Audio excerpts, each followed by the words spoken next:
Well, I think this is recording. I'm just not sure what's going on here. As I said a minute ago, I'm trying a different camera out, and I'm going to go ahead and try some zoom stuff here and see how that works out. I just loaded up some rounds here just to show that this is the same sequence we were just on. What we've got here is got a bunch of rounds that are,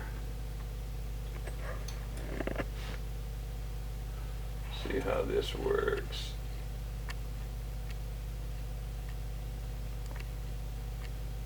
I don't know how clear this is, but this will give me a reference point.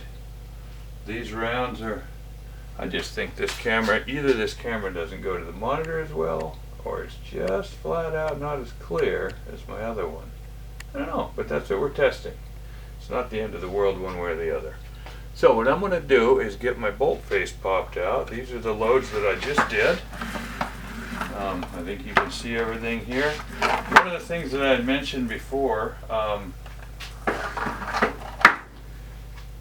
keep these on all the time. When the power goes out, I actually come back down and turn them on. And they'll sit here on 0.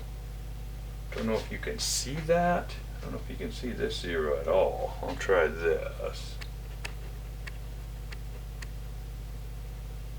Well, anyway, that's on 0. It's just darker. It's just harder to see.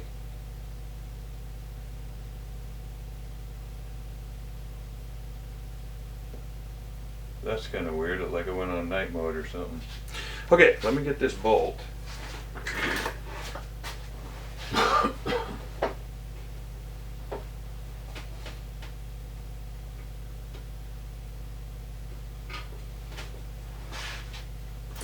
My attempt with this video, and it's dangerous, I don't typically do this. And I preach against it all the time. I tell people, guys, don't load, don't try to load distracted, don't try to load with a friend, don't try to load with anybody watching. Just be on your own when you're loading. Well, I had a good sequence going here. I was, I don't know, 70, 80 rounds in, and I decided, yeah, I'm going to go ahead and show this loading sequence a little, because I think it's kind of critical to learn that you can weigh to the kernel. If you think that's not important, it doesn't matter. Don't do it. But anyway, I'm going to show you this bolt face. I referenced something a little bit ago. I said that this bolt face had gotten etched. I think I just I thought for a minute there. Anyway, there's the etching around the bolt face. Let me get a pen. Here's a little pointer that'll work. That bolt face did not used to have that etched in line around it. And that line is actually, I don't know, a couple thousandths deep, like you could feel it with your fingernail. And all of those of you that have seen it before know exactly what I'm talking about, and they're saying, yeah, a couple thou deep. Yeah, there's some of them go 5, 6 thou. I'm saying that this one is still only a couple thousandths deep, because as I'm looking at it here, I can see the raggedy jaggedy edges. But it's a whole lot deeper than it should be. And it is specifically from those 300 WSM rounds leaking. I'll almost say prematurely, because my standard through the years has been when primer pockets get loose, oh, you throw them away.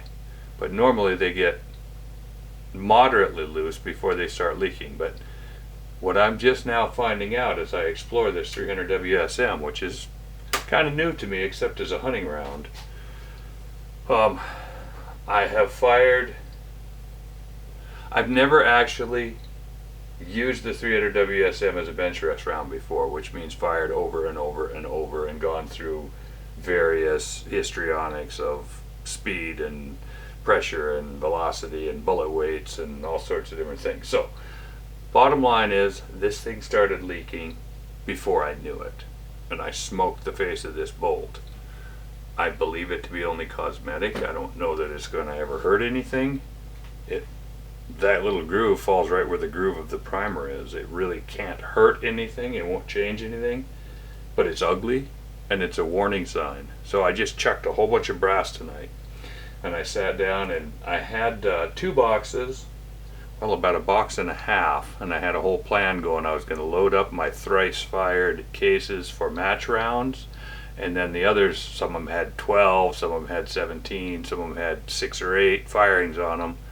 I had, I don't remember, it was some kind of a divisor of 3, 18, 21, 25, somewhere in there. Anyway, close to a half a box. And I was going to use those for what I call finding the target. Get to a new place at 600 or 1,000, and sometimes you got to find the target. Well, I just decided to throw away all those cases. Everything that had been fired more than, because I had fired some of them hot. I was shooting a grain and a half higher than this. My match load was a full grain higher than this for when I brought this thing to a match before. This gun has never done anything at a match. It's been to 2 matches. It sucked both times. I just did running out of time, slap something together. Yep, looks like bring it to a match, and it just falls on its face. And it may well do that the next time we shoot it too. But that aside, right now it's shooting well under quarter minute. Right now it's consistently shooting well at a full grain, 1.2 grains lower than I was used to, and the velocity is 2700 with this big old bullet. We're shooting, just so that we know, I just went through this box right there in case anybody cares. That's what's left. I just had I was a few cases short. So anyway, just wanted to show that bolt face and show a little of the loading sequence, and mainly test out this camera, see how it works. So we'll go up and pull this video down and see what it looks like. Thanks for watching.